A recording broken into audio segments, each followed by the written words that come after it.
Do resumes full of career gaps and job changes show someone who's on the path of enormous growth? No, they don't.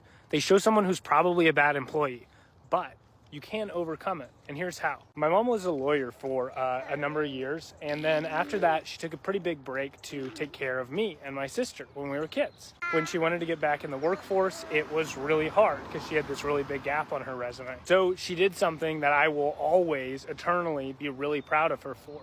She took a job as a bagger at Publix, and she did that for over 6 months. That was pretty crazy, going from somebody who was a pretty prestigious lawyer to a bagger at Publix, a grocery store in the South. She also was networking that entire time, and she had crafted a story that she told people, which is that she knew she had a gap on her resume, but she wanted to show how serious she was about stepping back into the job market. And so to prove that, she had taken a job as a bagger. And it wasn't long before a trust firm snapped her up and hired her in their compliance department to lead their legal team.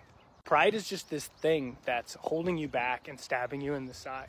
And the quicker that you can get rid of your pride, the quicker you can become successful. If you have a big gap in your resume or you have a lot of jumps, then the way to fix it is not the answer you're going to want to hear, but it's to go get hired someplace, any place that will take you, and then to do that job for at least 6 months. If your goal is to break into tech sales or break back into tech sales and you can't do that because of gaps and jumps like I just talked about, then what you need to do is to get a sales role, a quota-carrying sales role.